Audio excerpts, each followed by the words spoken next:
This is a story we all share, of a place rooted in tradition and rich with opportunity, of people driven by compassion and vision. At Essentia Health, we're proud to play our role in this story, because we know that this place, these people, are like nowhere else. Visit Essentia Health in Hinckley, Sandstone, or our new location in Moose Lake for all your care needs. Schedule an appointment at essentiahealth.org today.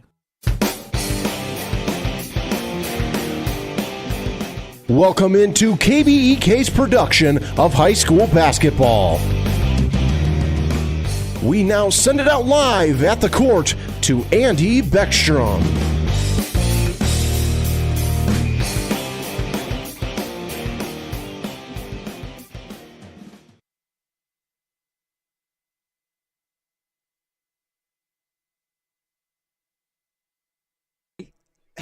I am actually here, live and in person. Yes, that promo was a liar, though. I'm Adam Hefty, alongside Andy Beckstrom, here at the Target Center, the floor of the Target Center, home of the Minnesota Timberwolves, the court that Kevin Garnett built. I think plank by plank. He was out here in the summer and put down a court. What is it that I had heard at one point in time on one of the local radio stations, THT KGB, the house that KG built. So, yeah, we are here for a very special game between the Braham Bombers and the Mille Raiders here in a conference matchup, the Great River Conference matchup. These two teams coming in, not really the season they were hoping for, but both trying to get on the right track. Andy, what do you see here in this matchup? It should be an interesting matchup, if nothing else, because they're kind of similar in where their season is going. So it may be kind of a similar level, I guess, to a certain extent. Not exactly a positive level, but nonetheless kind of, as far as records go, not too far off. Coming into tonight's matchup, Mille is 0-10 on the year. They're 0-4 in conference play, 0-5 in section play. Braham 3-9 on the year, 1-3 in conference play, 2-4 in section play. So both teams kind of having a little bit of a down year, kind of struggling a little bit. Mille is coming off a pair of 2-17 seasons, which you might ask, why a pair of 2-17 seasons? Well, it has to do with the fact that this is their first year as Mille. In the years previous, they were Isle and Onamia separately, and both teams went 2-17 last year. Yep. Well, it looks like they're about ready to get the national anthem going, so we will take this opportunity to take a rest, and we'll be back after word from some of our sponsors. Getting the kids to practice on time. Remembering if it's your day to bring snacks. Making it to the game with a clean jersey. Why are simple things sometimes so complicated? Thankfully, with auto owners, insurance doesn't have to be one of them. Auto Owners works with independent agents who answer when you call, so you can worry about more important things, like whether your kid is going to run toward first or third base. That's simple human sense. Visit Town & Country Insurance today at townandcountry-ins.com or stop in our offices in Finlayson, Hinckley, and Mora. Since 1967, Schmidt Construction, general contractor in Hinckley, has been where to go for all your building projects. Let Gerald Schmidt help you with designing, remodeling, or any new construction. Schmidt Construction specializes in residential home building, agricultural, industrial, and commercial buildings. With expert advice on all of your building projects and ideas, when you hire a contractor to take care of your building needs, you can't do better than Schmidt Construction, general contractor in Hinckley. 320-384-7901. 3 words: Sriracha Cheese Curds. Introducing the latest A&W family restaurant side with a kick. Sriracha Cheese Curds have arrived at A&W. We've spiced up our 100% Wisconsin white cheddar cheese curds with just the right amount of Sriracha heat. You can enjoy Sriracha Cheese Curds with your favorite A&W combo or on their own. Make sure to cool off the heat with a frosty mug of original A&W root beer. Hurry in, Sriracha Cheese Curds are only available for a limited time at your local A&W family restaurant in Pine City. And welcome back in here to the home of the Minnesota Timberwolves, the Target Center, but it will play home to the Braham Bombers and the Mille Raiders. The sport event of the night here. No Timberwolves, no Gophers playing. There is a Wild game tonight, but that's over across the river. There is a Wild game, no other events. I said Minneapolis. It's the state of hockey. I said Minneapolis. Yeah, it's the state of hockey. Do the Wild play in Minneapolis? They do not. So they're getting the starting lineups here on the court. Some good old-fashioned banter that really isn't old-fashioned because I just hate this man. It's true. That's why he's always alongside. Not I don't know what else it would be. Yeah, there we go. So we talked a little bit about the records. I wanted to touch on Braham. They're coming off a 13-7 season last year. Otherwise, they've had a little bit of, I'll call it kind of a tough go of it over the last handful of years. 10-16 before that, 14-14, 13-15. Going back to 2016-17, 16-11 really was their last winning record.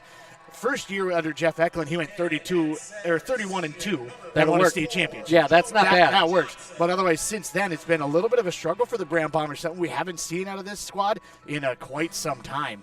Mille, as I mentioned, though, coming off a pair of 2-17 records, both Isle and Onamia going 2-17. Ironically, each team 2-17, one of their wins was against each other. Oh, well. So, in theory, this team out here only beat one other team. Well, good. It was even all the way through. 2 years ago, Braham did lose to Isle. Both of the games during the year that Isle was really kind of challenging Pine City for the conference crown. Otherwise, that year, Braham beat Onamia twice during the regular season, but they lost the postseason match. If you're going to go 1-2 against a team, you want to win during the regular season and the postseason. Yes, absolutely. So, Mille starting with Schleiss, Gallion, Drift, Bayard, Remmer, and that's the 5. I should have said and. Anyway, the Bombers going with Graham, Schusted, Tepley, Mankey, and Johnson. So Remmer and Jonah Johnson with the tip, and Mille will win the tip. That'll be going to not AJ Drift. To AJ Drift. Was Is it AJ Drift? Oh, okay, so it's going around the horn. Drift will bring it to the elbow. Nice pass down low to Remmer, but it was a little bit too hot, and a turnover on the Raiders. Turnover number 1 on the Raiders, and that's going to be something we're going to monitor all night long. Braham struggled the other night against Moore with a lot of turnovers, and I think you win the turnover battle, likely you're going to win a game. Turnovers and rebounding. That's my key to winning all the time. So another turnover, back-to-back turnovers, as Schleiss will have it and kick it out to the corner, and Gallion will take it to the wing, out to the key, and then out to the wing again to Schleiss. Schleiss looking for somebody. Remmer at the top of the key. Finding Drift to the elbow. Remmer. He had barely going right to the basket on the pick and roll, but just didn't see him right away. So Remmer at the top of the key, back over to Schleiss, and Schleiss will take it, but stops back. Nice offensive possession by the Raiders. 3 is up, no good, and that was by Drift. And a rebound coming down to the Bombers. Grams stops short, back to Schusted. Schusted over to Tepley on the wing. He'll drive from the block, up, no good. Rebound to Mankey. Mankey trying to find somebody to get it to, gets it to Johnson, and they'll reset the offense. Actually, he'll take the 3, and that's up and good. Jonah Johnson, perimeter player, or post player, not really known for a lot of perimeter jump shooting, but nonetheless getting after it. So stop and play. They did say that the basket counts, but there's something that happened after the words.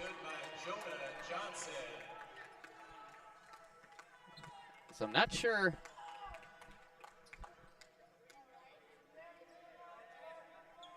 What happened. Maybe a clock malfunction? I'm not sure. Because there was no foul or anything.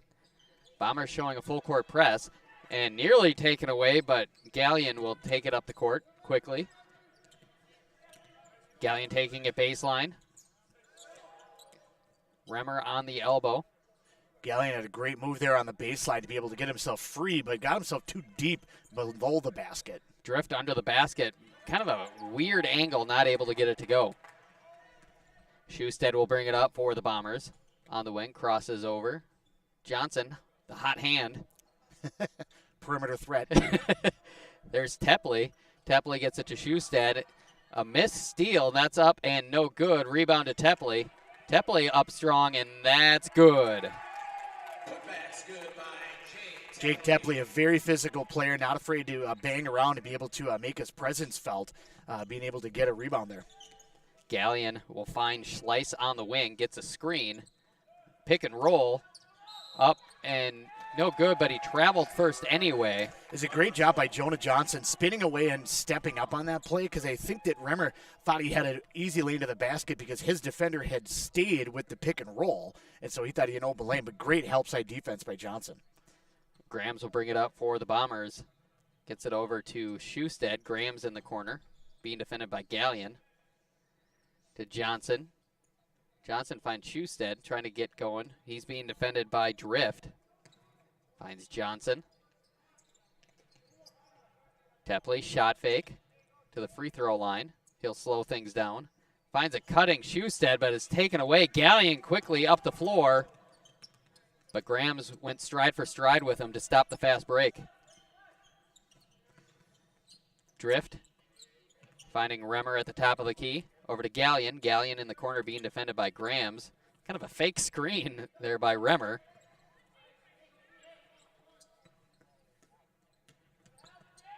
That's up and no good by Schleiss. Solid rebound by Jonah Johnson, boxing out, but using his size and length to be able to get a hand on the ball. Graham's up, no good, but he is fouled on the play.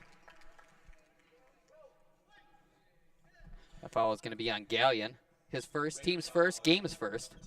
Yeah, with the trouble that I've had a few Braham games so far this season, and their troubles have not been defensively. They're a pretty solid defensive team.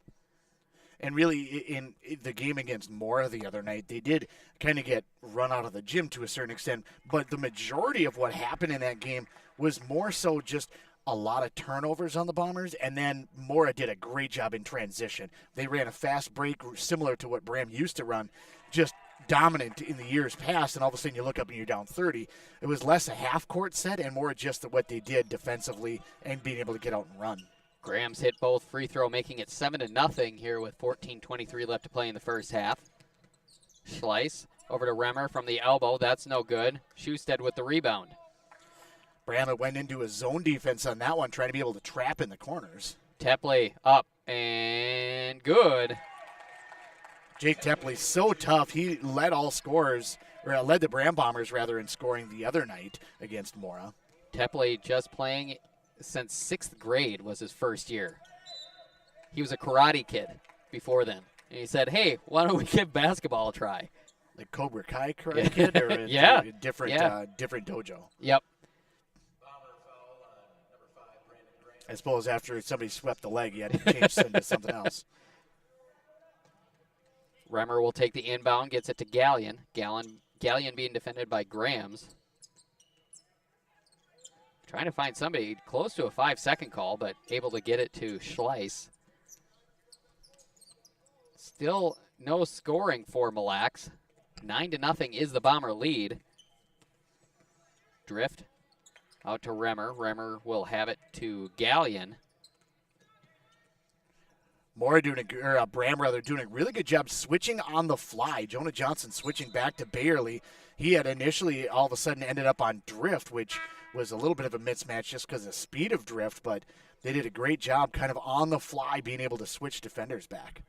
Foul is going to be on Caleb Schusted, his first, team's first. Royce Pearson and Mac Nelson coming in for the Bombers. Number 0, Peterson, in for Mille. 3 is up by Peterson. That's no good. Strong rebound by Drift. Finding Remmer under the basket, and that's good. Reamer gets the first bucket of the game for Mille. 9-2 is the score. I remember I actually update the score here on the scoreboard. Schusted loses it, and a good steal by Drift. Schleiss will get it over to Peterson. Drift will have it on the wing, directing traffic, trying to take it baseline, but being defended well by Mac Nelson. Schleiss over to Peterson on the wing. He'll get a screen from Schleiss. Reamer will have it over to Gallion. Gallion crosses over, back up to the wing. Schleiss again on the wing, trying to find somebody down low. Driving at the free throw line, kicks it out to Peterson. Peterson driving, kicks it out to Gallion. Gallion down low to Drift. Drift trying to make some room. Back to Schleiss. Schleiss loses control. That ball's on the floor. Picked back up by Schleiss, finding Drift, taking a baseline layup up and good. I am incredibly impressed with the way that A.J. Drift is playing. When he makes a move with the basketball, he still looks across the court. It's court vision. He knows he's working towards the basket. He knows where the basket is. He doesn't need to stare at that the entire time. Shot is up by Tepley, no good. Gets his own rebound. Gets another shot up. That was no good, but he was fouled. Foul is going to be on Drift. His first. Drift is so quick making moves to the basket. That time just got himself a little bit out of position trying to get back on defense. Tepley had an opportunity down low underneath, but he was able to get that offensive board, try to put back up. Tepley's first free throw is no good. So 9-4 is your score. 11:36 left to play in the first half. Tepley at the line for a second. Ferb appears into the ballgame for Mille Lacs. That one is up and good, making it 10-4. Braden Graham's back in for Braham. Bombers showing full court press. Gallion takes it up the sideline. Stops short. Starts the offense. Gets a screen from Ferb Pierce. And loses it. But Reamer able to gather it in. Graham's tried to step up and take that ball away, but a great job by Reamer being able to just hustle up and be able to pick up that basketball. Drift out to Reamer. Gallion will have it on the wing. Gallion down low to Reamer. Reamer, nice move up, no good, but is fouled. I like the initial move that Reamer did to be able to get the defenders to be able to move away from him, but he took an extra step and allowed everybody to get back after him. Yes, he drew the foul, but he probably would have been able to lay that one in if he would have just made that initial move and went right to the basket. So that'll put Reamer at the line for two. That's no good. Did not see who that foul was on. Tepley and Johnson back into the ballgame for the Bombers. I did not see who the foul was on as well, as they do not have that listed up anywhere on the 947 different screens. That second free throw is no good as well. So an empty trip by Mille Lacs as Schusted brings it up for the Bombers. Over to Pearson. Pearson has it on the wing. Over to Johnson. Johnson. Schusted from the corner. Three is up. Three is good. Great ball movement, being able to get it to Schusted outside. Had a very wide open look. In the game against Mora, Schusted had a handful of three opportunities, but he never had his feet set. He was leaning one direction or falling away. That time, if you can get him in rhythm, Schusted is one of the better shooters in our area. Drift will take it on the wing. He'll drive it into the lane. Garnering a lot of attention, kicks it out to Peterson. That's no good. Reamer with the offensive rebound. That's up and good. Mille Lacs getting it down on the offensive glass. They only have a couple of rebounds so far in this ball game, both of them on the offensive board. Pearson to Johnson. Johnson over to Nelson. Nelson finding a cutting Schusted.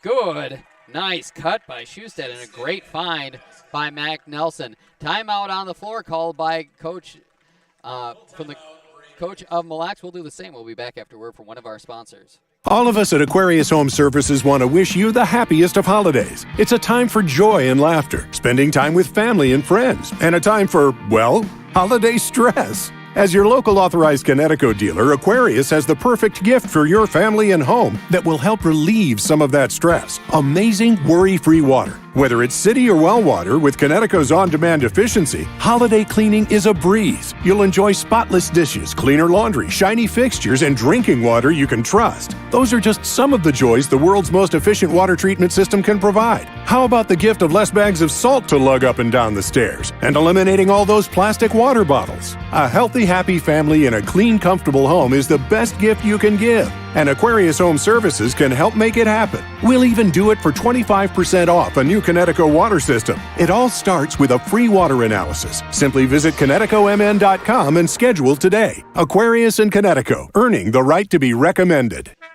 And welcome back in here to the floor of the Target Center. Actually, we are a few feet above the floor of the Target Center. I'm a liar. I'm sorry, everybody. I didn't even get to the floor of the Target Center. I got here, and Adam said, "This is where we're at, bro."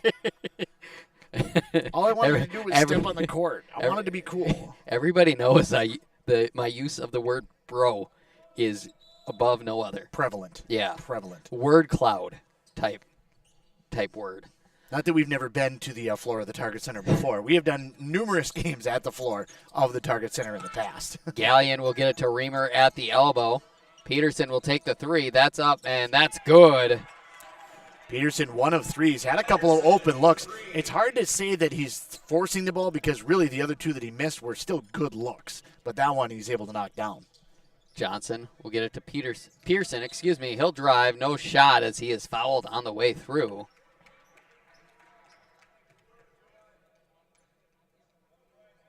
Is that going to be on drift? Ferba Pierce. Team's third.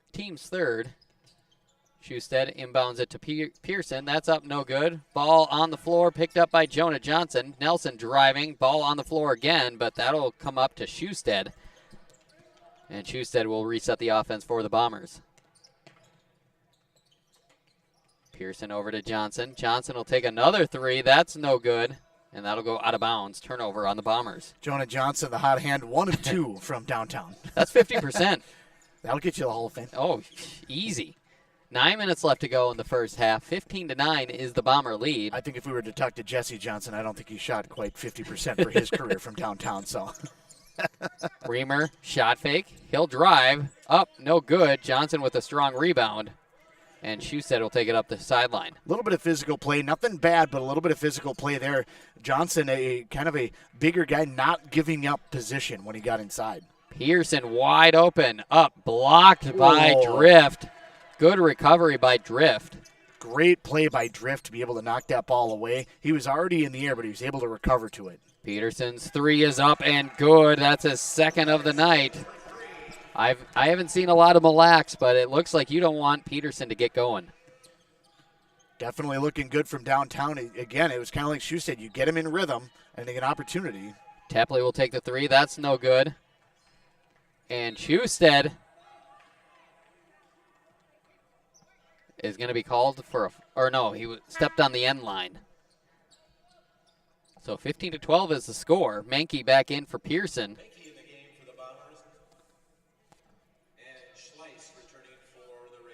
Schleiss back in for Mille. Drift inbounds it. Stolen by Nelson. Finds Tepley right under the basket. No good, but he is fouled. Mille's only 3 turnovers so far here in the ball game. Braham with 5 at this point. But neither team really turning the ball over extensively so far. Foul is going to be on Drift. That's his second. Putting Tepley to the line for 2. Free throw rolls around and in.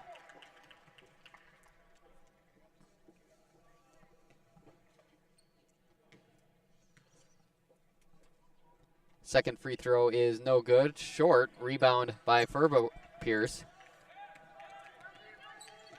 And Drift will bring it up for the Raiders. He'll get a screen. Now being defended by Johnson. Nice find to Ferba Pierce. Foul is going to be on Braham. That was a play right there that I talked a little bit before about it. I was impressed with what A.J. Drift was doing with his court vision. He was able to get all the way down to that low block, but he was still looking for that pass. In a way, it's almost like if you were to refer it to football, it's like a quarterback that's a running quarterback, but keeping their eyes downfield. Some of them just look to run. Some of them will still keep their eyes downfield until they absolutely have to commit. So Mille inbounds it, finds the safety in Schleiss. Drift will have it on the wing. Reamer over to Schleiss, almost taken away by Nelson, but just out of his reach. Schleiss over to Drift. Drift gets a screen. Bombers switch, so Drift is on Jonah Johnson. Drift picked up his dribble, but I think that might have been a matchup that I think Mille might have liked a little bit. Maybe clear out against Jonah. Jonah's a very good defender, but maybe not quite as quick as Drift. Tepley picks up the foul. His first. Team's, I think, fourth. Very well could be wrong, but Drift takes the inbounds nonetheless. I would never question you. Not publicly, at least. I don't know why. Especially not on air. Peterson being defended by Schusted, nearly taken away by Tepley. He had a head of steam. Reamer back over to Drift. Drift driving. Shot is up. Shot is no good. Johnson with a strong rebound for the Bombers. Good aggressive move. Just couldn't quite finish at the end by Drift on that one. Schusted being defended by Drift. He'll get it over to Johnson. Johnson. Dangerous pass to Mankey. Kicks it out to Schusted. He'll take the three from the corner. That rolls out. Rebound comes down to Tepley. That's up and good. And the harm. Tepley did a great job just getting good position underneath. Schusted trying to be able to hit that same three he did before, but not able to find the distance.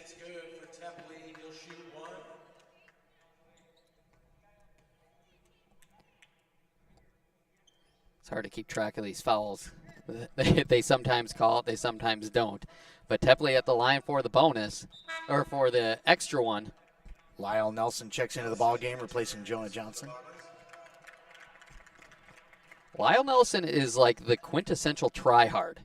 Like, he's going to give you everything he has out on the floor. Tepley, his free throw is up and no good. Rebound will come down to Ferba Pierce. Got to watch Ferba Pierce on this offensive possession now. The way that he sets a screen on a screen and roll. Oh, yeah, got away with one there. But it's don't worry, the basketball god still. Yeah. The ball don't lie. Drift came down that near side of the lane there. Tried to leap to be able to shoot a ball. Was well defended. And went for the little Euro step. And even in Europe, it's still a travel. Manu Ginobili would probably still get called for that. James Harden. Probably wouldn't. No, he wouldn't have. Especially not in the NBA. Nelson driving up and good.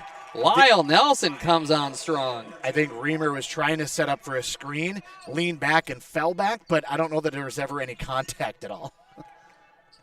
Schleiss gets it to Drift. Drift on the wing. He'll set a screen. Over to Reamer. Reamer will find Schleiss. Schleiss back down to Reamer. Picks up his dribble. Well, watch Ferba Pierce here on the screen. He kind of leans into him a little bit. The way that he sets a screen is a little bit Ferba Pierce shot is no good. Unconventional. Passes it to Jake Tepley. And is that going to be on Drift? If it is, that's his third. Yes, it is. At least I think it's his third. Barely, and Gallion will return, replacing Drift and Ferba Pierce. And, yeah, if that's three on Drift. Drift is he's kind of a floor general to a certain extent. Yes, you have a point guard up top that will run it. A lot of times it's been Schleiss, but really Drift kind of controls things. He's able to get that dribble penetration, but again, watches that court to be able to set other stuff up. Schusted driving, layup up, no good. Rebound to Reamer. And Schleiss will bring it up for the Raiders. Schleiss to Gallion. Gallion will set up the offense. Over to Reamer. Reamer to Schleiss. Ball on the floor, picked up by Schleiss. Mac Nelson is also a high-effort guy as well. Yes. He's not afraid to dive after a basketball and get after it when the opportunity presents itself. Timeout on the floor. We will do the same. We'll be back here on Nice 95.5 FM KBK after word from one of our sponsors. Are you ready for winter? Call D&E Heating and Air Conditioning in Hinckley. D&E Heating and Cooling is a local Amana dealer with quality workmanship and superior service. Now scheduling into 2022, D&E is ready to assist you, keeping all your heating and air quality appliances working like they should this winter. Their technicians are dependable, knowledgeable, and will provide a professional work ethic. That's their promise to you. Make them your go-to guys for all your heating and air quality systems. Look them up, deheatingcooling.com. And welcome back here on your Nice 95.5 FM KBK Game of the Week. Braham Bombers, quote-unquote, hosting the Mille Lacs Raiders, but we are at the Target Center, home of the Minnesota Timberwolves. Braham Bombers let the Timberwolves play in it every so often. Let's be real. Really, the mid-2000s were, the early 2000s were kind of really, this was where Braham made a lot of hay, was down here at the Target Center. 4 championships in the span of about 8 years. Shot is up and good by Bayard.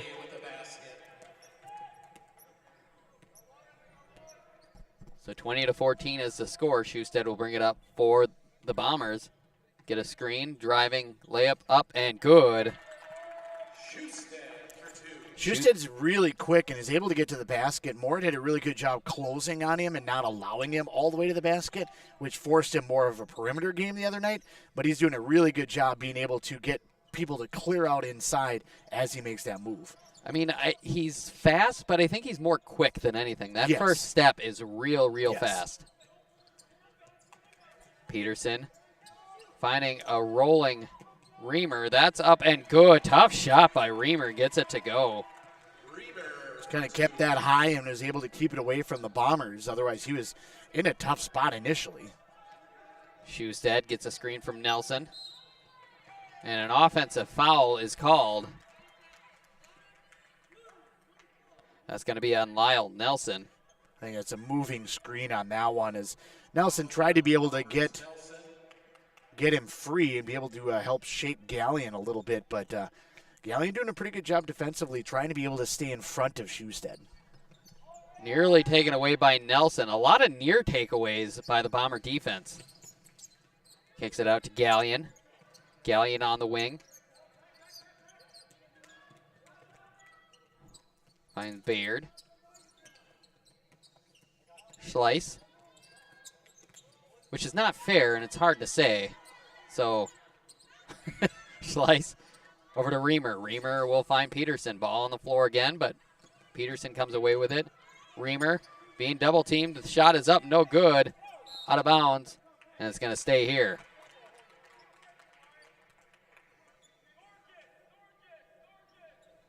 So it's going to be Mille Lacs basketball here with 3:12 left to play in the first half. 22-16 is the Bomber lead. Fouled by Nelson, and that's going to be his second. Lyle Nelson, that is. So it's going to be a bonus. Bonus.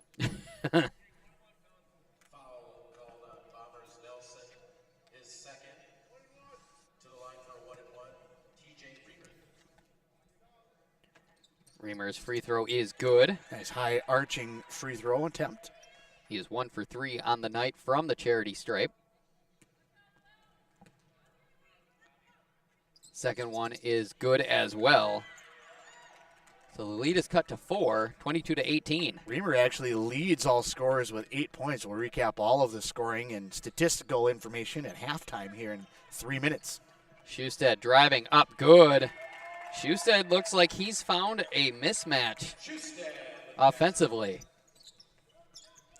Yeah, Mille Lacs is going to have to get a little bit better help side. Once Schusted makes that first move, nobody's coming in to be able to cut off the basketball. Schleiss travels with the basketball. Turnover on Mille Lacs.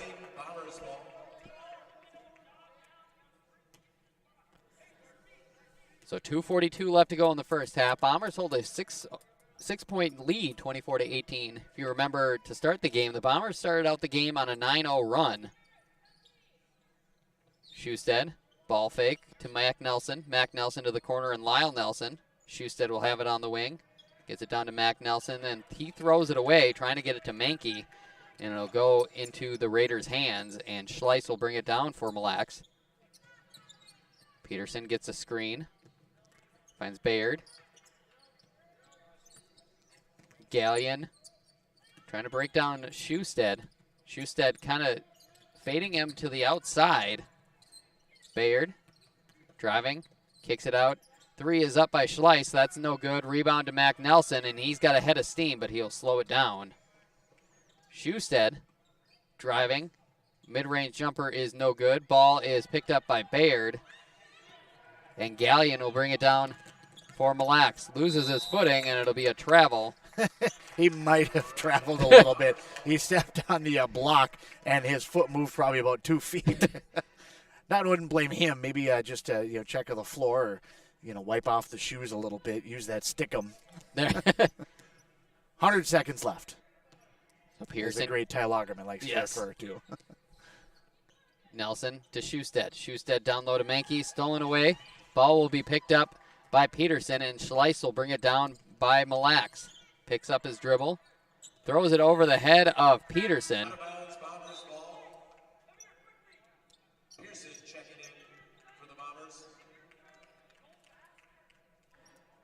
So it's going to be Braham basketball after the turnover.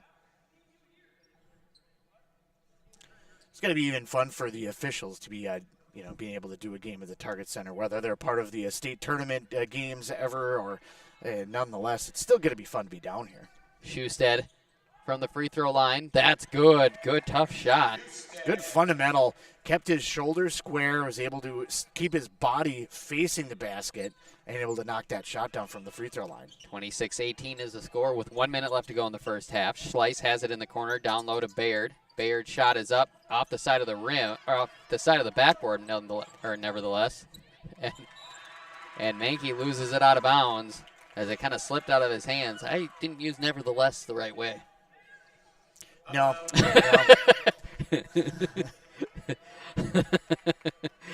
There's like 3 people at home that caught that. I was like, what is this guy talking about? Nevertheless. Trying to use big words here. Gallion will inbound nevertheless on the baseline. Yeah, there you go. Oh, sorry. It's his first day broadcast. Yeah. It's okay. I'm new here. 5-second call. Bomber defense forces the turnover with 50 seconds left to play in the first half. Seemed like Mille was more, it wasn't so much that it was great. I mean, good defense by Braham. I don't want to discount that, but it did feel like Mille was kind of lackadaisical about making screens and getting themselves open on that play. Schusted, mid-range, up, good. Schusted found it. Schusted with 13 on the night. 30 seconds left. 28-18 is the Bomber lead. Largest lead of the night for either team. Bombers have like a rotating defense, it looks like. Even if there's no screen, they kind of just, it's sort of like a hybrid between a zone defense and a man defense. Maybe that's on accident, but as Nelson loses control and Gallion up ahead with 7 seconds left, layup is no good, and Mankey is fouled by Bayard. 2.6 seconds left to go in the first half, and that's not only is that a foul, but it's a costly foul because it's a bonus, putting Mankey to the line for a 1-and-1. Yeah, it's already a 10-point ball game, and Mille was within 4 points at one point in time, and things were looking, in a way, kind of good for them, but they had a couple of turnovers, a couple of bad shots, and just kind of felt out of sorts over the last probably minute and a half. Yeah, Bombers were only up 22-18 at one point, and they're on a 6-0 run since then. Yeah, it would have been hard for the Bombers to get down the length of the court in 2.6 seconds.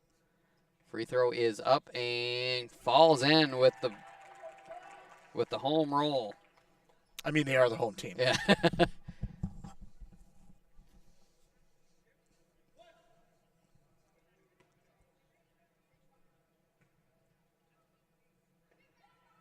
Second one is no good. Rebound to Reamer, and that'll be the end of the first half with your score 29-18 in favor of the Braham Bombers over the Mille Raiders. 7 minutes on the clock for the halftime break. We will be back to wrap up this first half after word from some of our sponsors. Minnesota. It's home. Hot summers at the lake, beautiful falls, snowy winters, and rainy springs. We experience it all. Make sure you're ready to handle whatever this state throws at you with help from Minnesota Equipment in Isani. Minnesota Equipment carries brands you love, like John Deere, Steel, Toro, Gravely zero-turn mowers, and Aaron snowblowers. Their helpful staff can not only get you the equipment you need, but can help you maintain it so it will last. Plus, they carry a full line of farm equipment. Minnesota Equipment in Isani. Online at minnesotaequipment.com. Great homes start with a sound foundation. That foundation starts with a mortgage from Northwoods Bank. Northwoods Bank is a community bank that knows the neighborhood. We have personalized home lending solutions, and with our rapid mortgage, apply online at northwoodsbank.com 24/7. Be approved in 20 minutes and be in your dream home sooner. Think local when it comes to your banking solutions. Northwoods Bank, we make it happen for you. Northwoods Bank is an equal housing lender and FDIC insured.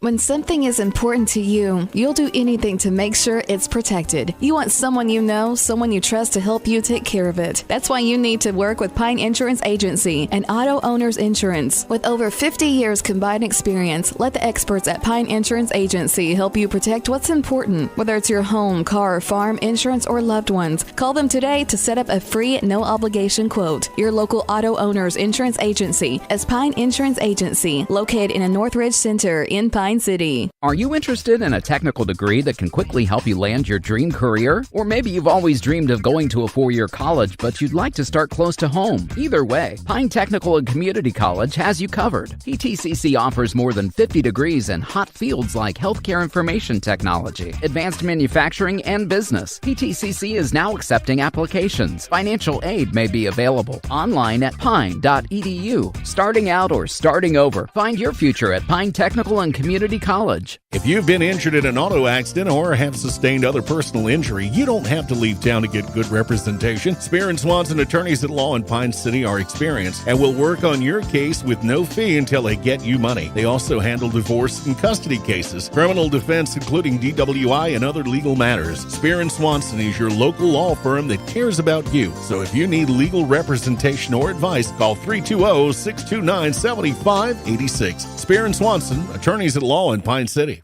With high school sports season here again, Wellia Health wants to remind you that they want to help your athletes stay in the game. Sports medicine services are available at every Wellia Health campus. Whether it's the young athlete, the weekend warrior, or the accomplished athlete, injuries can happen. Get back in the game by calling the sports medicine experts at Wellia Health, 320-679-1313.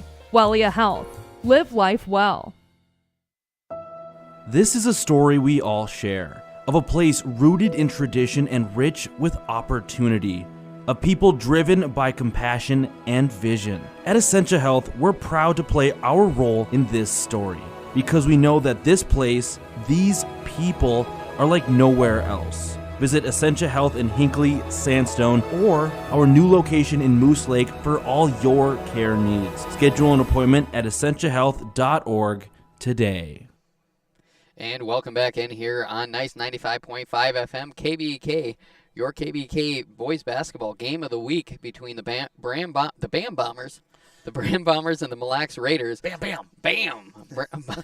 Braham up 29-18 at the halftime break. We will break things down statistically. You just have a stroke. Smile for me.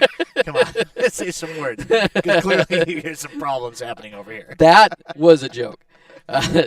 Statistically, we'll go to Andy Beckstrom with all the stats. Taking a look at the scoring leaders and everything for the first half of play for the Mille Raiders, they were paced by Reamer. He ended up with 8 points and 2 rebounds in the half. Basically kind of in a somewhat reserved role, but nonetheless, that's where the open spots were, and they kind of fed him the ball. Peterson knocked down 2 threes in the half, 6 points and no rebounds. Drift only 2 points and 2 rebounds. Kind of ran the floor a little bit, but I'd like to see him maybe be a little bit more aggressive as far as trying to get to the basket. Bayerly ended up with 2 points and a rebound, and Ferba Pierce with 2 rebounds. For the Braham Bombers in the first half, they were led by Caleb Schusted. Started a little bit slow, but he definitely turned things on as the half wore along. When you got to essentially what would amount to be about the second quarter, which would be the latter stages of the first half, he really started to kind of ramp things up a little bit. He was able to find himself open for 3 a couple of times in the corner, knocked down 1 or 2, but then all of a sudden he realized he had a little bit of a quickness mismatch, being able to get to the basket and just, if nothing else, be able to set himself up for some good shots. Had a couple of layups, had a couple of mid-range jumpers. He finishes the first half 13 points and 3 rebounds. Jake Tepley contributes 8 points and 3 rebounds. 2 points for Braden Grams, 2 rebounds for Mac Nelson. Lyle Nelson had 2 points in the first half. John Mankey, 1 of 2 at the free throw line, finishes 1 point and 3 rebounds. And then Jonah Johnson knocked down the first bucket of the ball game. That's his only points, 3 to start the game. 3 points and 6 rebounds to finish the half. And the 6 rebounds is pretty big as they're trying to keep him involved down low, but we're starting to run into some foul trouble, especially with AJ Drift. Yeah, so it seemed like Schusted, even with a couple of those drives, it almost looked too easy. Yeah, not only was he able to get past his defender, which you could make an argument whether or not the defender was, doing the right thing. Sometimes the defender will shade you one direction because the defense will help that way, or try to be able to, kind of move you. I'm not going to be able to stay in front of you, but I know my help is this direction. Try to be able to do something like that. In that half, once Schusted is able to get a little bit of a step, it definitely felt like there was just no answer. There was no help side defense. There was nobody coming across. Mille Lacs is going to have to do a much better job being able to get somebody in the way of essentially the ball carrier, in Schusted. You got to stop the ball. You can't just let him get to the basket. He missed a couple, but he had too many opportunities for layups in that first half. And then looking on the Mille Lacs side, we have Remmer with 8 points. What do the Bombers need to do to slow him down? Really, it's just trying to be able to stay in front of him defensively. He makes a couple of moves and gives a couple of pump fakes, but if you don't buy into that first pump fake and just keep your feet, don't jump up into the air, just get defend him well. If nothing else, if you really have to, I think with Jonah Johnson, you could maybe stay behind him, but anybody else, I would almost front the post and then help on the backside to be able to try to limit any type of lob pass, because they've been trying to really, for the most part, Mille Lacs wants to be kind of a perimeter isolation team. They've been pick and roll. But the points that they've scored, other than Pedersen's three-point ability, have been shots by Remmer when he's in close. It's not been on a pick and roll. It's just been when he's posted up. So Mille Lacs trying to be kind of that perimeter team, but they would probably be better off if they're able to get it inside. Braham to be able to slow him down, just keep him on the perimeter and just not allow him to get the ball underneath. All right, 29-18 is your halftime score here on your nice 95.5 FM KBEK Game of the Week. We'll be back with your second half after word from some of our sponsors. Getting the kids to practice on time. Remembering if it's your day to bring snacks. Making it to the game with a clean jersey. Why are simple things sometimes so complicated? Thankfully, with auto owners, insurance doesn't have to be one of them. Auto Owners works with independent agents who answer when you call, so you can worry about more important things, like whether your kid is going to run toward first or third base. That's simple human sense. Visit Town & Country Insurance today at townandcountry-ins.com or stop in our offices in Finlayson, Hinckley, and Mora. Since 1967, Schmidt Construction, general contractor in Hinckley, has been where to go for all your building projects. Let Gerald Schmidt help you with designing, remodeling, or any new construction. Schmidt Construction specializes in residential home building, agricultural, industrial, and commercial buildings. With expert advice on all of your building projects and ideas, when you hire a contractor to take care of your building needs, you can't do better than Schmidt Construction, general contractor in Hinckley. 320-384-7901. 3 words: Sriracha Cheese Curds. Introducing the latest A&W family restaurant side with a kick. Sriracha Cheese Curds have arrived at A&W. We've spiced up our 100% Wisconsin white cheddar cheese curds with just the right amount of Sriracha heat. You can enjoy Sriracha Cheese Curds with your favorite A&W combo or on their own. Make sure to cool off the heat with a frosty mug of original A&W root beer. Hurry in, Sriracha Cheese Curds are only available for a limited time at your local A&W family restaurant in Pine City. All of us at Aquarius Home Services want to wish you the happiest of holidays. It's a time for joy and laughter, spending time with family and friends, and a time for, well, holiday stress. As your local authorized Connecticut dealer, Aquarius has the perfect gift for your family and home that will help relieve some of that stress. Amazing worry-free water. Whether it's city or well water, with Connecticut's on-demand efficiency, holiday cleaning is a breeze. You'll enjoy spotless dishes, cleaner laundry, shiny fixtures, and drinking water you can trust. Those are just some of the joys the world's most efficient water treatment system can provide. How about the gift of less bags of salt to lug up and down the stairs, and eliminating all those plastic water bottles? A healthy, happy family in a clean, comfortable home is the best gift you can give. And Aquarius Home Services can help make it happen. We'll even do it for 25% off a new Connecticut water system. It all starts with a free water analysis. Simply visit ConnecticutMN.com and schedule today. Aquarius and Connecticut, earning the right to be recommended. And welcome back in here to the Target Center. Adam Hefty here with Andy Beckstrom. Starting the second half, Bombers up 29-18, and they will have the ball. Grams will kick it out to Mankey in the corner. Got to switch to the red pen. It's a big deal. Grams out to Mankey. Mankey down low to Johnson. Seems like he forced that one. It was definitely a little bit forced. It was a good idea, but if that's the play you have drawn up, you still also have to be able to back out of that play. Yeah, you want to be able to do that, but maybe not at that time. So Gallion will have it being defended by Grams. Going back and forth.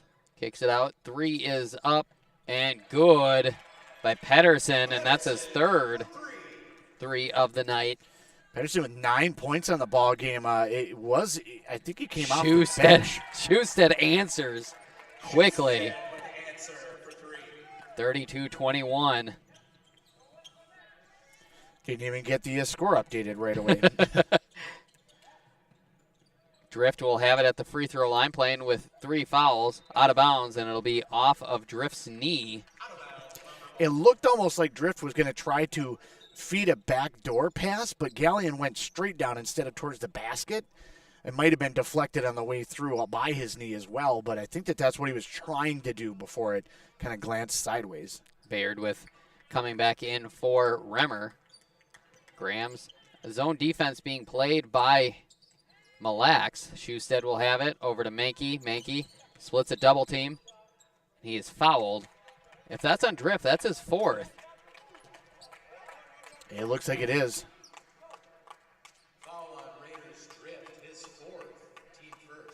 Faber Pierce is going to come up off the bench quickly, but that's a tough loss for the Raiders. I mean, he's not done for the night, but that's a tough loss for assumedly the next probably 9 minutes. Mankey out to Schusted, shot fake.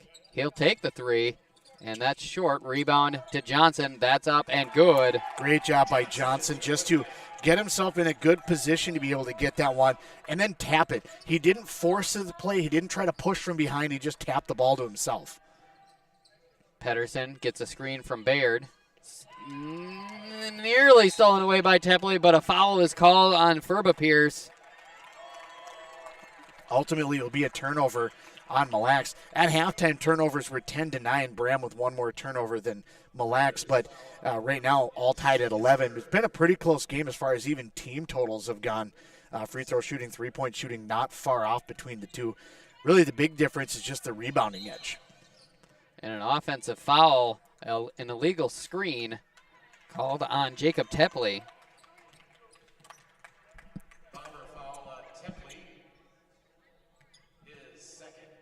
So the second foul on Tepley. Inbound going to Schleiss.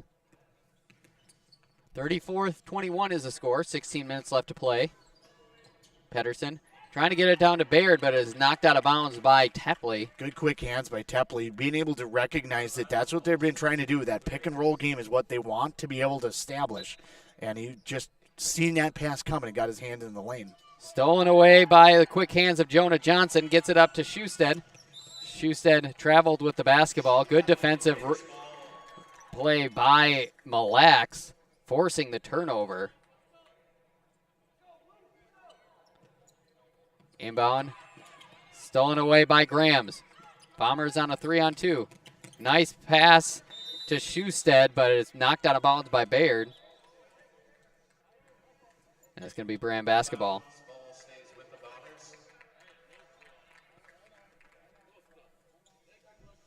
Got an oofta. Oofta. Line play. Finding Mankey with position and up and good. Great job just being able to separate that line out, as you mentioned, that line play. The defender on his back, all you have to do is just lean forward and be able to make the shot. Timeout called by Coach Runyon. We will do the same here for your KBK Game of the Week. 36-21 is the score. We'll be back after word from some of our sponsors. Are you ready for winter? Call D&E Heating and Air Conditioning in Hinckley. D&E Heating and Cooling is a local Amana dealer with quality workmanship and superior service. Now scheduling into 2022, D&E is ready to assist you, keeping all your heating and air quality appliances working like they should this winter. Their technicians are dependable, knowledgeable, and will provide a professional work ethic. That's their promise to you. Make them your go-to guys for all your heating and air quality systems. Look them up, deheatingcooling.com. Minnesota. It's home. Hot summers at the lake, beautiful falls, snowy winters, and rainy springs. We experience it all. Make sure you're ready to handle whatever this state throws at you with help from Minnesota Equipment in Isani. Minnesota Equipment carries brands you love, like John Deere, Steel, Toro, Gravely zero-turn mowers, and Aaron snowblowers. Their helpful staff can not only get you the equipment you need, but can help you maintain it so it will last. Plus, they carry a full line of farm equipment. Minnesota Equipment in Isani. Online at minnesotaequipment.com. 36-21 is the score here with 15:44 left to play. Bombers hold a 15-point lead, their largest lead of the night. Gallion being defended by Grams. Gets it up to the top of the key, over to Schleiss. Schleiss gets a screen. Being well defended, finds Bayard down low, loses his footing, but he is fouled. See, that's something that Mille Lacs needs to be able to figure out a way to be able to rotate somebody towards the basket, because if the double team stays out on the perimeter, somebody's wide open and needs to go to the rim. And you got to be able to get, whether it's Bayerly or February, be able to get that ball and then be able to find that open defender. Make it basically a 2-on-1 going to the basket. Inbound. Going into the backcourt. Schleiss finds Pedersen. He'll get a screen, pick and roll. Nice defense by Mankey. Offensive rebound is no good by Furbapiers, and that'll come down to the Bombers in the defensive rebound. Grams pushes it up ahead, trying to get his first bucket of the night. That's no good. Johnson up and good, and the foul. Good, strong move there by Jonah Johnson. Braham has become kind of a perimeter jump shooting team, but Tepley's a very physical player. He's still a guard, but he can go down low. But Jonah Johnson is, I don't want to say kind of a lost man on the court, but at the same time, I feel like sometimes they don't utilize him as much as they probably could. He's a skilled player down low, good shooter, and not afraid to be able to bang. One of the better defensive ends, or edge rusher, as they like to say it now. Yeah, Jonah Johnson now with 8 points on the night. The lead is up to 18. He's also a pretty good pitcher, hopefully, for the Braham Snappers. Schleiss driving, gets it to the block, throws it away. Tepley intercepts it, Not and a good he's pass. up ahead. Layup no good off the corner of the rim. Yeah, that was not a very good pass on the initial pass. Just kind of lofted it cross court to the top of the key. Easy takeaway by Tepley. Gallion being double teamed. And that's going to be out of bounds, and it's going to be Braham basketball. Bombers outscoring Mille Lacs here in this second half, 10-3. Really, a lot of it has to do with turnovers at this point in time. Part of it is A.J. Drift not on the court, be able to help control things. Reamer now returns for the Mille Lacs Raiders, so hopefully add some consistency inside. Raiders kind of a big lineup right now with Bayerly, Reamer, and Faber-Pierce, but they don't have that calm hand that is usually out there with A.J. Drift. Because of that, they have 6 turnovers to just 3 for Braham. Johnson finds a curling Mankey out to Tepley. Tepley will take the three. That's up and no good. Rebound comes down to Pedersen. Good set of his feet. Just couldn't find the range on that one by Tepley. Schleiss behind the back. Mid-range jumper. He didn't take it. Pedersen will have it at the top of the key. Pedersen gets a screen. Pedersen looks like a guy that he's always just waiting for his shot. And there it was. That's probably why he's always waiting for his shot. Three is up and good. 39-24 is the score. 12 points for Pedersen. His second three of the half. He's the only scorer here for the Raiders in the second half. Mankey to Johnson. Johnson down low to Tepley. Tepley up and good. Good banging around by Tepley. That's something I mentioned before, that Braham needs to try to be able to establish some interior presence, and that time they go to Tepley inside, but otherwise Johnson had an opportunity as well. Schleiss kicks it out to Pedersen. Pedersen gets a screen. 3 is up by Pedersen, and that's another good one. His 5th of the night. Pedersen's going to have to be the scoring threat right now for the Mille Lacs Raiders on the court. Schusted brings it up for the Bombers. 41-27, 13 minutes left to play. Schusted gets a screen. Out to Mankey. Mankey takes it baseline. Up and good. Good move by Mankey to be able to get himself down low. Kind of forced the defender to commit to where he was and then just went around him. Schleiss brings it up for Mille Lacs to Remmer.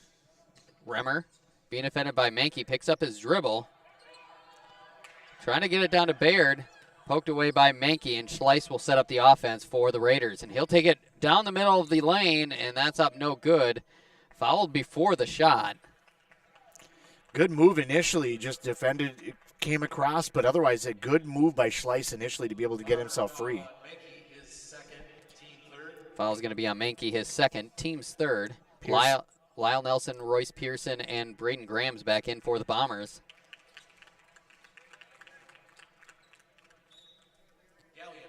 Good round of applause for Mankey, Johnson, and Tepley that came off the came back to the bench off the court there. So they had a pretty good run over the last couple of minutes. Safety play as Gallion takes the inbound. Being defended by Grams. Gallion loses his dribble, gets it to Ferba Pierce. Back to Gallion. Foul called on Schusted. Schusted had his hand in there and was in the area of being able to get a tie-up, but Gallion did a good job keeping the ball moving around where he wasn't able to. He kind of just had his arm in there, but not on the ball really at all.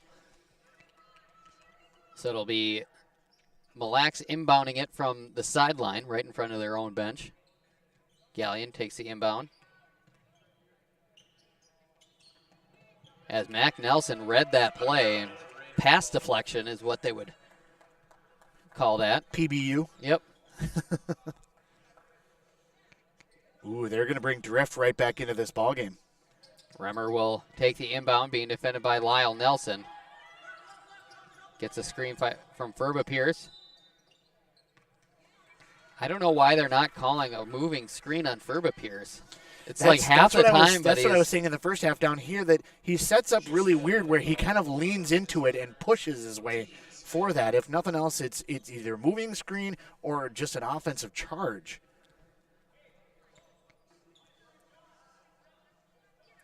So 43-27 is the score. Under 12 to play. Drift gets it to Gallion. Gallion being defended well by Grams. Down to Baird. Timeout called by Coach Runyon. Hey, good quick timeout. Yeah, we might as well do the same thing. We'll be back after word from some of our sponsors. Great homes start with a sound foundation. That foundation starts with a mortgage from Northwoods Bank. Northwoods Bank is a community bank that knows the neighborhood. We have personalized home lending solutions, and with our rapid mortgage, apply online at northwoodsbank.com 24/7. Be approved in 20 minutes and be in your dream home sooner. Think local when it comes to your banking solutions. Northwoods Bank, we make it happen for you. Northwoods Bank is an equal housing lender and FDIC insured. And welcome back in here at the Target Center. We're not on the Target Center. We are not calling it from the roof. Well, we're on part of it. It's just the lower chair inside, is part of the it. interior part. Yeah. So the Bombers hold a 43-27 lead here with 11:43 left to play. What have you seen so far in the second half, Beckstrom? Basketball. Good input. In the second half, part of it is A.J. Drift being out of the ballgame, but Braham has tried to start trying to establish themselves a little bit on the interior, and they're trying to defend that pick and roll, as I had mentioned before, and just forcing Mille Lacs into a bunch of turnovers. There's another one. Another turnover as Grams will bring it up the court for the Bombers. Schusted, shot fake, driving up, and no good. Rebound will be picked up by Drift, and Gallion will bring things up against Grams. Grams has made Galleon work really hard setting up the offense. Galleon's been pretty good with the basketball. He's not been on target with some of his passes, but as you mentioned, Grams has really affected what he's doing. 3 is up by Pedersen off the side of the backboard, and that's going to be out of bounds. Pedersen now 3 of 4 for the second half from downtown.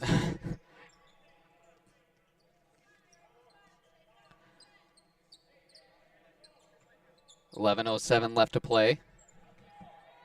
43-27 is the Bomber lead at this point. Grams gets the screen. He'll drive up, and an offensive foul called on Grams. I like the call by the official on that one because it was an offensive foul, but I like the aggressive nature of the play by, I believe it was Lyle Nelson. Just go to the basket, try to make a play, get yourself into that position. So I liked all of what happened, really. You're a fan. I was a fan. Okay. I would like that on Facebook. Stolen away by Schusted. Another turnover. Schusted driving up. No good. Tough shot, but Schusted. I think he came down with it himself. That's going to be. But got tied up. Possession stays with the Bombers. So Schusted loses a contact lens. Either that or an eyebrow, but my money's on a contact lens.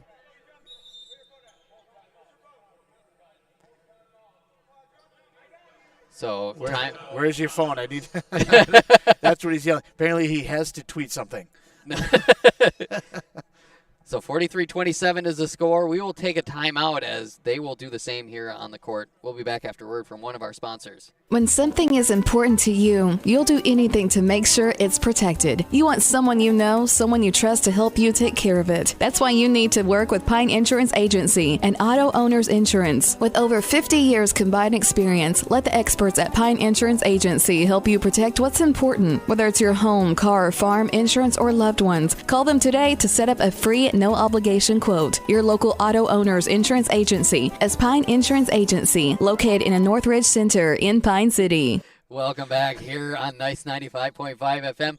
KBK, Andy Beckstrom has the jokes. So, it's all about the old dad jokes. 10:36 left to play. Bombers hold a 43-27 lead. It'll be Braham basketball. Schusted did lose a contact, but he is back in there. Looks like he found it. Found it. Nobody stepped on it, at least. Yeah. If I could be wrong, but I think Mac Nelson was a real important player on that one, where he found the contact lens, picked it up, and got it to Schusted. Trainer conference of the conference trainer of the year, Heidi Duong. Heidi Trainer. Inbounds it to Schusted. He'll step back. 3 is up. 3 is good.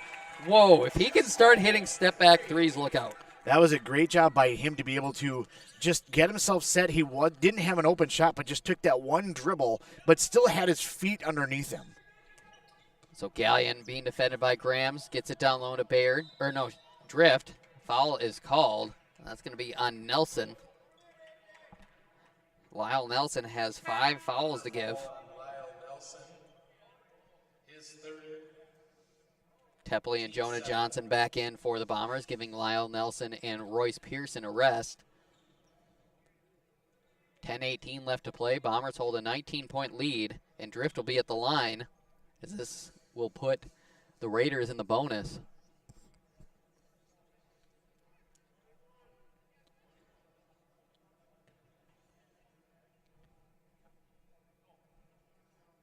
Drift's first is up and good. It's only 3 points for Drift in this ball game.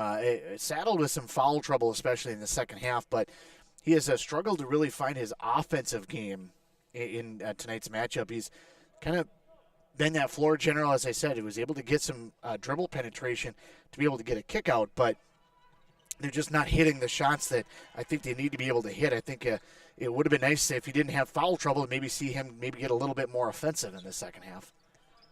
Drift gets both of them. Score is 46-29. Schusted will take the ball. Gets a screen from Nelson. He'll drive. Euro step up, no good. Rebound will come down to Hagberg. Hagberg just into the ball game, brand new. Inadvertent whistle.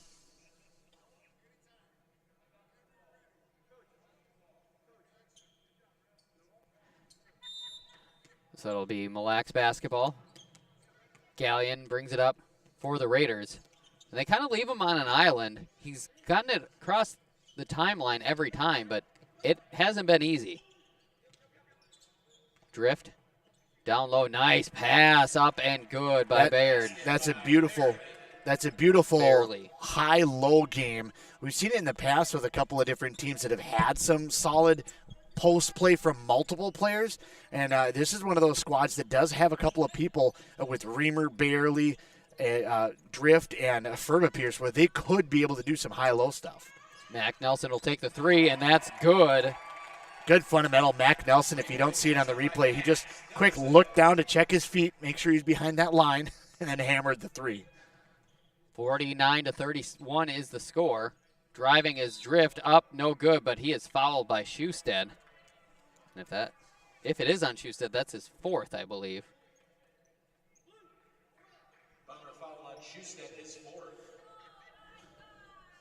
We're starting to approach that time now, 9:04. I don't know that Coach Eklund's going to go deep on his bench, but this is about the time where you start seeing people like Logan Lenez. You start getting some of those JV players in. They did play a JV game here earlier, so as far as having like a JV player getting more minutes out there to be able to see the target center, they have had that opportunity, but it's still nice with varsity minutes to be able to allow that. First free throw is good by Drift. Second one is no good. Rebound comes down to Barely. Up and good. Barely with the putback. Barely.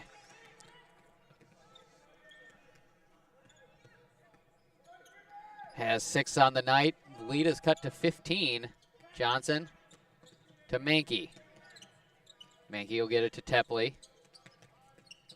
Tepley driving. Up. Good strong shot. No good. Poked out of bounds. It'll be Mille Lacs basketball. 8:37 left to play. Bombers up 15, 49-34.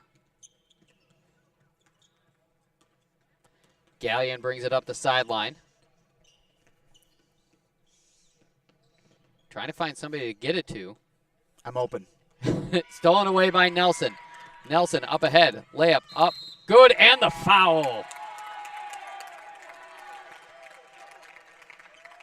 Gallion wasn't sure about it, didn't like it, but nonetheless, he was still in that area and trying to be able to affect the play. And Mac Nelson just did a good job being able to get high enough to the basket where any type of foul wasn't going to affect him and being able to finish the play.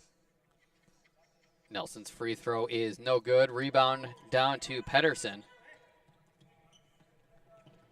Gallion will stop short of the three-point line. Gets a screen from Bayerly. Hagberg over to Drift. Drift will take a baseline. Layup up and good. That's a play that I was talking about earlier in the game, that Drift makes a couple of nice moves to the basket. That's something that Mille Lacs, if they want to get onto the winning column, be able to chalk up some wins, that's a play that they're going to need to have, is Drift become a little bit more aggressive on the offensive end. Graham's cutting up, no good. Offensive foul on Graham's. Only the 5th turnover on the Bombers to 9 for the Mille Lacs Raiders. So Tyler Eklund will come in, I imagine, for Graham's.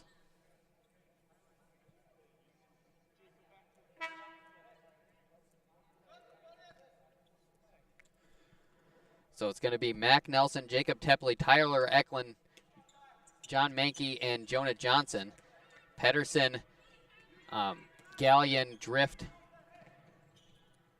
Hagberg, and Barely.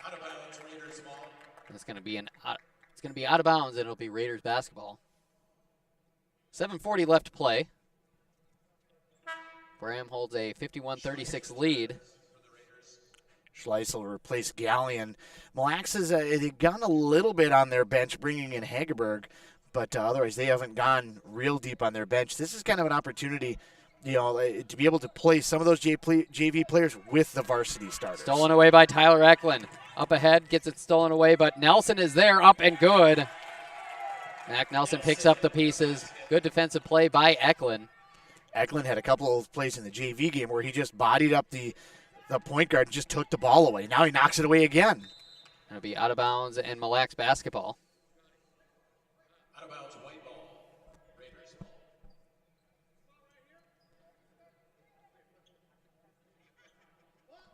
7:15 left to play. 53-36 is the score. Poked out of bounds, but it'll stay here. Good defense there by Mac Nelson, able to knock that one away. Otherwise, Drift might have been able to dunk that one. Drift being defended by Tepley. Gets it to Schleiss. Being defended by Eklund. He has 2 steals, or 1 steal, 1 almost steal. Gets a hand on that one as well. He's a pest defensively.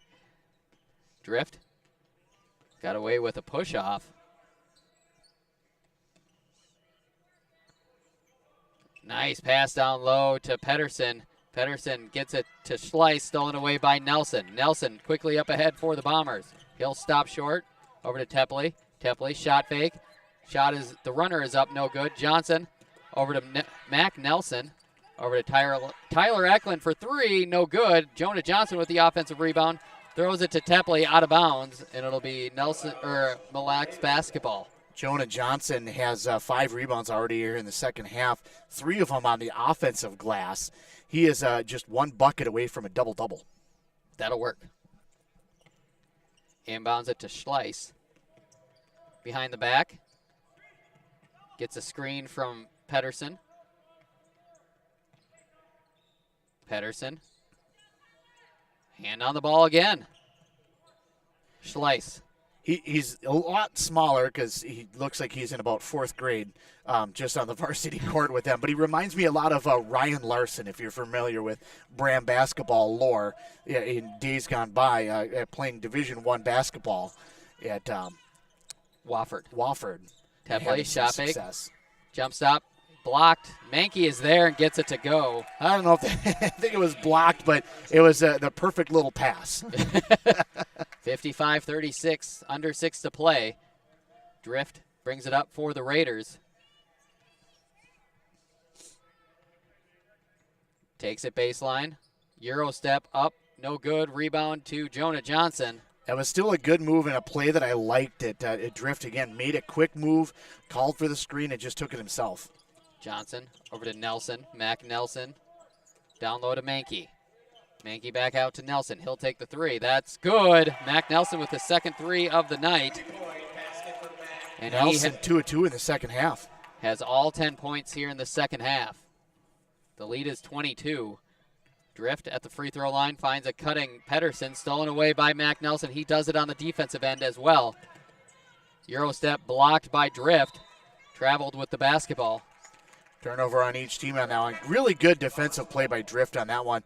Not allowing, I think Nelson kind of telegraphed what he wanted to do, and then he's like, well, I already committed to it. Yeah. But Drift had him sniffed out the entire time. Eklund inbounding it for the Bombers. Gets it to Mankey. Mankey out to Eklund. Shot fake. Down low to Mankey. Over to Johnson. Up and no good off the board. And Drift comes away with it. And he'll wait for his teammates to come back down. Gallion takes it baseline. Nice pass. Barely, no good. Rebound to Hagberg as he stepped on the baseline, and it'll be Bomber basketball. And for Bayerly, that's a move that he needs to just power dribble and go up strong. If he's that tall and that close, you can't take one dribble and then start falling away from about 3 feet. Use your height to your advantage. Tepley has it on the wing. He'll drive baseline. If they're going to follow you, tough let shot, them no good. Drift with the rebound. Drift brings it up against Tepley. Drift takes it baseline up to Bayerly, up and no good, but he is fouled. There's that dribble and fadeaway again. And that was a play also that he didn't even need to take a dribble. Drift knew he was going to go down low and be able to get some space. He's trying to draw that defender. Bailey needs to realize that and just go to the basket without the ball and start moving that direction before that pass even happens. So Bailey will be at the line for 2.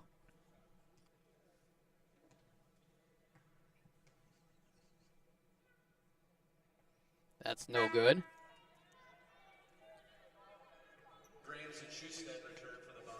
Still 4:04 to go, and neither team really going deep on their bench, but still allowing some of their JV players to work with the varsity squad. But as I mentioned, they did play on this court earlier, so you don't really want to short sell even the varsity players an opportunity to stay on the court. Grams gets the rebound. Bombers, a young team. They do have 2 seniors in Mankey and Johnson, but everybody in their backcourt is an underclassman. Oh, Mac Nelson as well is a senior. And with Eklund, the future is pretty bright for this young Bomber squad. As I said, he's undersized. He does look like he's in about 3rd grade out there with some of the varsity players, but he's just as quick, and he's got great hands out there on the court. If nothing else, he can find himself a spot on the court off the bench. When the season started, I was worried that he might get kind of overwhelmed, but it doesn't seem that way. Second free throw by Grams is good as well. Nearly taken away by Grams. This time it's taken by Eklund. Eklund down low to Grams. Grams up and gets it to go. That's that play that I'm talking about. It may have been some big guys like in those first couple of matchups, but I think that Eklund has realized I can hang with these guys. Nearly taken away by Eklund again. Jump ball as Eklund gets in there. He is just a pest. Just if you're Mille Lacs Raiders, like, I hate this kid. Timeout call by Coach Runyon. We will do the same here on Nice 95.5 FM. KB Kate will be back after word from some of our sponsors. Are you interested in a technical degree that can quickly help you land your dream career? Or maybe you've always dreamed of going to a 4-year college, but you'd like to start close to home. Either way, Pine Technical and Community College has you covered. PTCC offers more than 50 degrees in hot fields like healthcare information technology, advanced manufacturing, and business. PTCC is now accepting applications. Financial aid may be available. Online at pine.edu. Starting out or starting over, find your future at Pine Technical and Community College. If you've been injured in an auto accident or have sustained other personal injury, you don't have to leave town to get good representation. Spear & Swanson attorneys at law in Pine City are experienced and will work on your case with no fee until they get you money. They also handle divorce and custody cases, criminal defense, including DWI and other legal matters. Spear & Swanson is your local law firm that cares about you. So if you need legal representation or advice, call 320-629-7586. Spear & Swanson, attorneys at law in Pine City. And welcome back here at the Target Center. Adam Hefty here with Andy Beckstrom. 62-36 is the score with 3:35 left to play, with the Bombers holding a 26-point lead.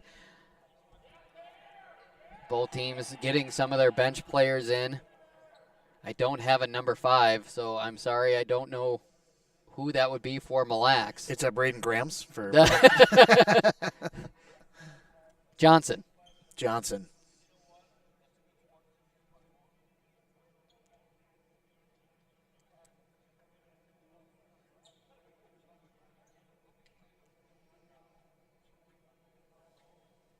So we'll see what's going on here as they get.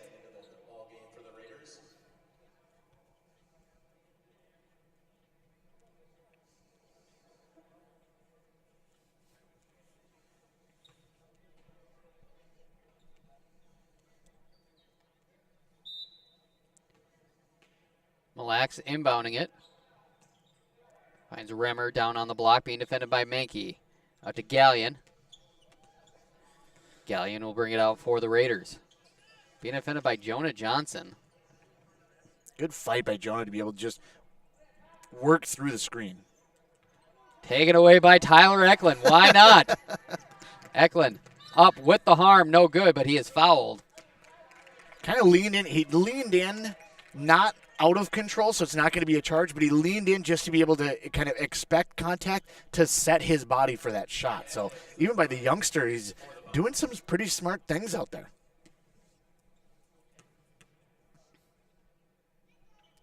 Eklund's free throw is good. So he's on the board.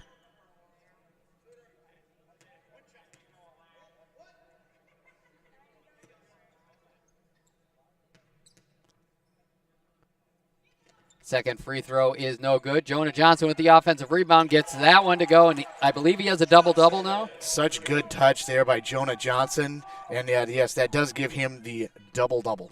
Gallion being defended by Eklund. Schleiss gets the screen over to Remmer. Remmer at the top of the key. I thought he was going to. Just let it fly. He was almost at the logo.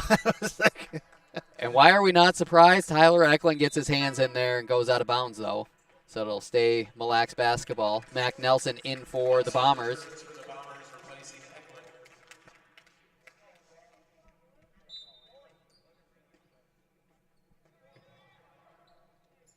Pedersen will take the inbound, being defended by Schusted. Nearly taken away. Pedersen will take a three. That's up and no good. Schusted with the rebound. He's missed 2 in a row, Andy. Oh, nice pass to Mac Nelson. That'll work. Given by Braden Grams. Grams doing the dirty work here tonight. Gallion brings it up. Line change coming for the Bombers. Schleiss. Over to Remmer. Remmer being defended by Johnson. Nice. Good idea, but stolen away by Nelson. Up ahead and overthrows Grams, and Grams will fall into the first row. J-Lo was not hurt.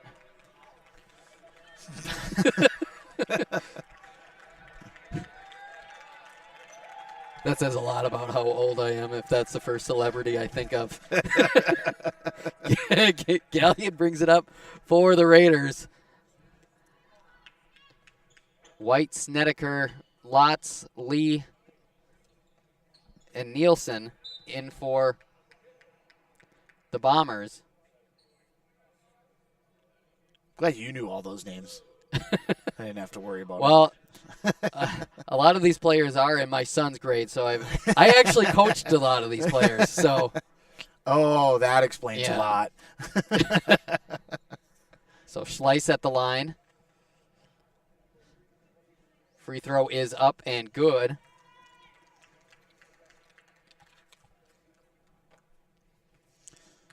Schleiss with his first points of the night.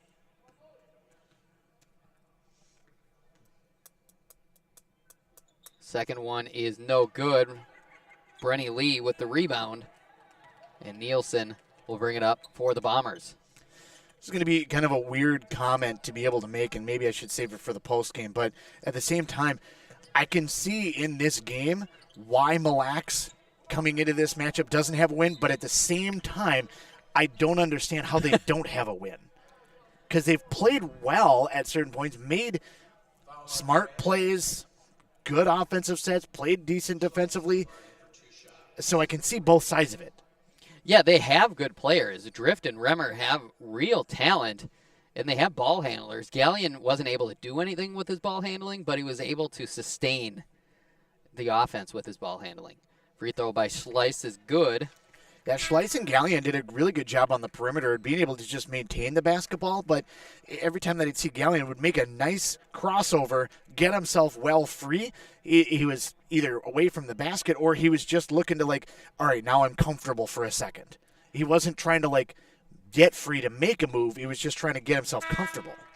Verba Pierce hits both, or Schleiss hits both. Verba Pierce, Muller, and it looks like 25 Fatima in for Mille Lacs, as is Pojanowski. Lee driving, layup up, no good, but he is fouled, so Brenny Lee will be at the line for two. 1:21 to go here in the ball game, 66-38. I have it as 67, but we can put the other point, I guess, for them too, Free throw is up and good by Lee. Now we'll call it 67. Yeah, you did it too soon. I get a little ahead of myself sometimes. 67-38 is the score. 1:21 left to play. Lee's second free throw is up, and that is good as well as he hits both. Brenny Lee playing his football at the linebacker position. A lot of these Braham players, these young Braham players, played a lot of football minutes this year as well. Pojanowski in the lane, shot is up and good. Pojanowski. Nielsen to Lee. Lee will take the three. That's up and no good. Rebound to Ben White. That's no good. Bryson Lotz with the offensive rebound. That's up, no good. Brenny Lee with the rebound. White over to Nielsen. Nielsen to Snedeker. Good job by White to be able to get a pump fake, but then slow the offense down a little bit. Snedeker's shot is no good, but he is fouled, so he'll go to the line for two.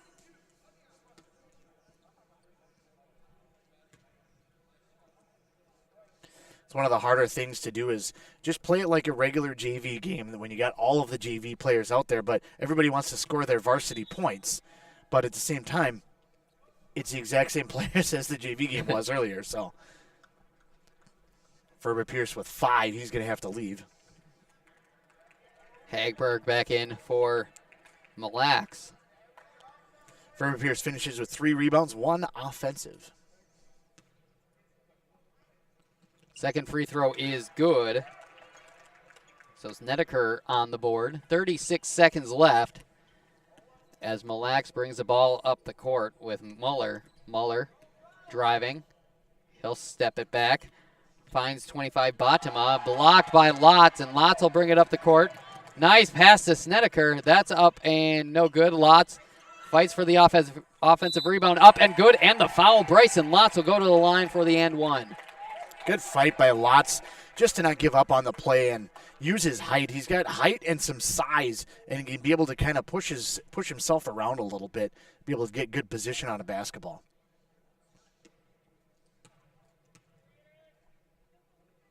Free throw is no good, out of bounds, and it'll be Mille Lacs basketball with 14 seconds left. 71-40 is the score. The Bombers will come away with the victory here tonight. Maybe I spoke too soon. You hate to get ahead of yourself. Muller gets it to the corner, out of bounds. 4 seconds left.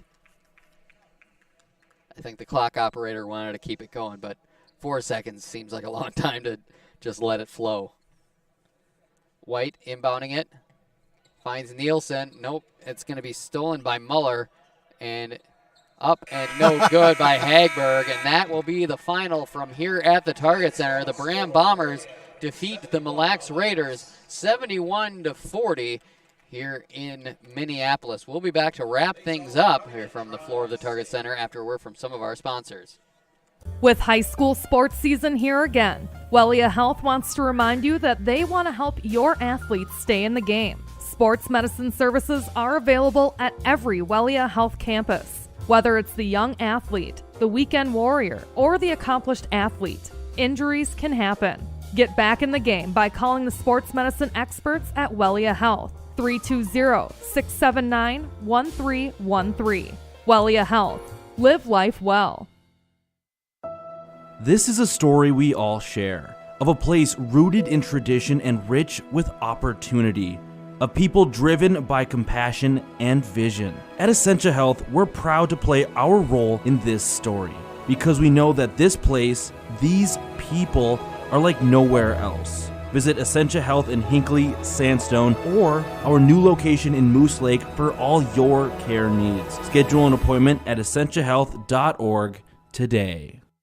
Getting the kids to practice on time. Remembering if it's your day to bring snacks. Making it to the game with a clean jersey. Why are simple things sometimes so complicated? Thankfully, with auto owners, insurance doesn't have to be one of them. Auto Owners works with independent agents who answer when you call, so you can worry about more important things, like whether your kid is going to run toward first or third base. That's simple human sense. Visit Town & Country Insurance today at townandcountry-ins.com or stop in our offices in Finlayson, Hinckley, and Mora. Since 1967, Schmidt Construction, general contractor in Hinckley, has been where to go for all your building projects. Let Gerald Schmidt help you with designing, remodeling, or any new construction. Schmidt Construction specializes in residential home building, agricultural, industrial, and commercial buildings. With expert advice on all of your building projects and ideas, when you hire a contractor to take care of your building needs, you can't do better than Schmidt Construction, general contractor in Hinckley. 320-384-7901. 3 words: Sriracha Cheese Curds. Introducing the latest A&W family restaurant side with a kick. Sriracha Cheese Curds have arrived at A&W. We've spiced up our 100% Wisconsin white cheddar cheese curds with just the right amount of Sriracha heat. You can enjoy Sriracha Cheese Curds with your favorite A&W combo or on their own. Make sure to cool off the heat with a frosty mug of original A&W root beer. Hurry in, Sriracha Cheese Curds are only available for a limited time at your local A&W family restaurant in Pine City. All of us at Aquarius Home Services want to wish you the happiest of holidays. It's a time for joy and laughter, spending time with family and friends, and a time for, well, holiday stress. As your local authorized Connecticut dealer, Aquarius has the perfect gift for your family and home that will help relieve some of that stress. Amazing worry-free water. Whether it's city or well water, with Connecticut's on-demand efficiency, holiday cleaning is a breeze. You'll enjoy spotless dishes, cleaner laundry, shiny fixtures, and drinking water you can trust. Those are just some of the joys the world's most efficient water treatment system can provide. How about the gift of less bags of salt to lug up and down the stairs, and eliminating all those plastic water bottles? A healthy, happy family in a clean, comfortable home is the best gift you can give. And Aquarius Home Services can help make it happen. We'll even do it for 25% off a new Connecticut water system. It all starts with a free water analysis. Simply visit ConnecticutMN.com and schedule today. Aquarius in Connecticut, earning the right to be recommended. And welcome back in here to the floor of the Target Center. The Braham Bombers defeat the Mille Raiders 71-40 here in this Great River Conference showdown. With all the statistical mastery, Andy Beckstrom to my right, what's it look like? Looks like a basketball game. Looks like a stat sheet. We'll take a look first at the Mille Raiders. Leading them in scoring for the ball game was going to be Pedersen coming off the bench in the first half, but starting the second half, he finishes with he had a trio of threes in the second half. He finishes 15 points, 2 rebounds. Scheisse finishes with 3 points on the ball game on 3 of 4 at the free throw line in the second half. Drift gets a little bit more on the offensive side in the second half. He finishes with 7 points and 5 rebounds. Barely 6 points and 3 rebounds. Reamer finishes with the 8 points and 2 rebounds from the first half. He was a non-factor in the second half at all. Braham did a good job taking him out of the ball game. Faber-Pierce finishes with 3 rebounds in the ball game. Hageberg off the bench with 3 rebounds, and then Pojanowski had a 2 in the second half, late in the second half. Team totals for the Mille Raiders, they ended up with 14 turnovers in the second half, 23 turnovers in the ball game. They were 6 of 10 at the line in the second half. They were 8 of 14 for the ball game at the three-point line, 2 of 5 in the second half, and 4 of 12 for the ball game. Rebounding, 11 rebounds and 4 offensive boards for the ball game. For Mille, 18 rebounds, 6 of them on the offensive glass. For the Braham Bombers, who win it tonight 71-40, they were paced in the ball game. I guess you could say Caleb Schusted, Mac Nelson, and Jonah Johnson really were all 3 kind of the keys to the ball game. Finishing with 19 points and 5 rebounds was Caleb Schusted. A lot of it coming in the first half, but he still made his presence felt in the second half. Again, 19 points, 5 rebounds from him. Mac Nelson, almost all in the second half, 12 points and 2 rebounds. A pretty good night for him. And then Jonah Johnson, 10 points, 13 boards, including 7 of them on the offensive glass. So great night for him on the rebounding edge. Taking a look at the rest of the scores, Braden Graham, 6 points and 1 rebound. Jake Tepley, 10 points, 6 rebounds, or 3 rebounds, I should say. Lyle Nelson finishes with 2 points. Brennan Lee, 2 points and a rebound. Bryson Lotz, 2 points and a rebound. John Mankey, 7 points, 4 rebounds, and some solid minutes from him. Tyler Eklund and Snedeker each with 1 point on the ball game. Taking a look at the team totals for the Braham Bombers, they ended up with 13 rebounds in the second half, 6 on the offensive glass for the ball game, 30 rebounds and 11 on the offensive glass. So for the ball game, Braham out rebounds Mille Lacs 30-18 and 11-6 on the offensive glass. So pretty good night on the rebounding edge for the Braham Bombers as far as that goes. At the free throw line, they were 7-11 in the second half, 12 of 20 for the ball game, and 4 of 7 from beyond the arc, 6 of 12 for the ball game. So shooting 50%, not a bad night for the Bombers from beyond the arc. Taking a look comparison-wise, three-point line, Braham was 6 of 12, Mille Lacs was 4 of 12. Free throw line, Braham 12 of 20. Free throws, 8 of 14. So a couple of nods to the Braham Bombers really in the second half as far as the team totals go. But really what it comes down to is 23-17 and 14-7 in the second half alone on the turnover margin was really where it was all at for the Mille Lacs Raiders. So 0-11, the Raiders leave this game. What do you see for them coming up next here as the season plugs along? Well, I think that I said it during the late in the second half that it was kind of a weird feeling that I felt like at the same time, simultaneously, which is also what the same time means. What was it? Nevertheless, is that what you said earlier? I could very easily see why it was that Mille Lacs was 0-11 or 0-10 to that point, but at the same time, I didn't understand it at all. Because not that they should have 10 wins, but at the same time, they've played well. They had moments where they had, solid offensive possessions, solid defensive possessions, knew what they were doing out on the court. They had a couple of good plays. They run the pick and roll really good. It just seems like once they do it, they're not sure where to go with it. So finishing of that is some of the things that they're kind of struggling with a little bit.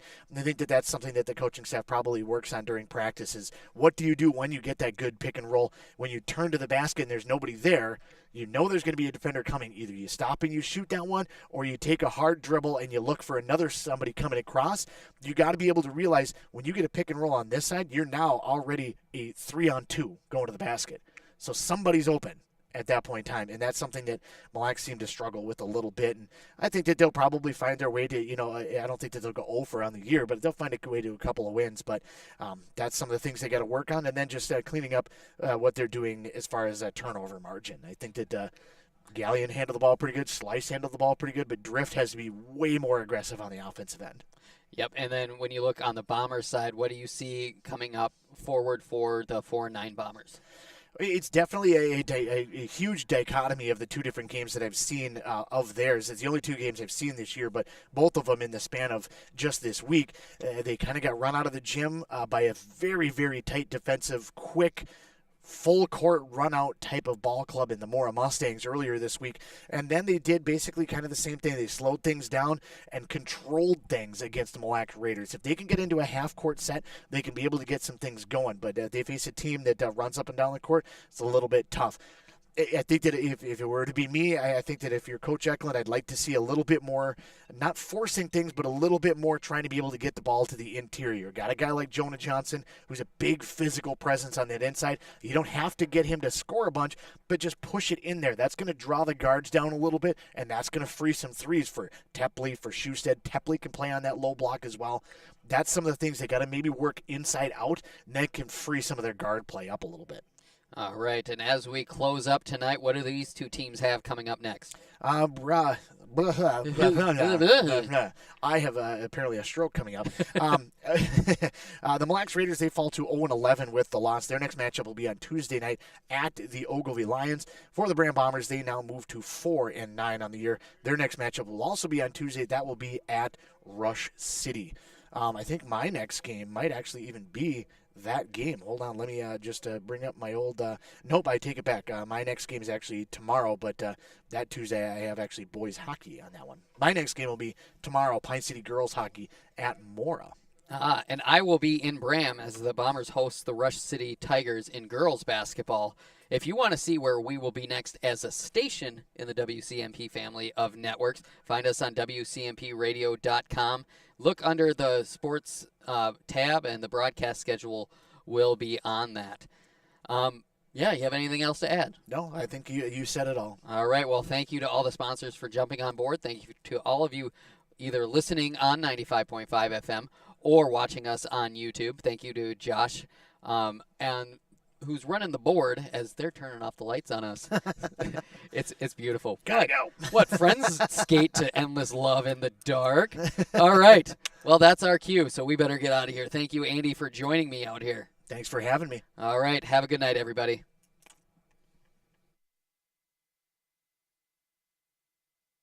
Are you ready for winter? Call D&E Heating and Air Conditioning in Hinckley. D&E Heating and Cooling is a local Amana dealer with quality workmanship and superior service. Now scheduling into 2022, D&E is ready to assist you, keeping all your heating and air quality appliances working like they should this winter. Their technicians are dependable, knowledgeable, and will provide a professional work ethic. That's their promise to you. Make them your go-to guys for all your heating and air quality systems. Look them up, deheatingcooling.com.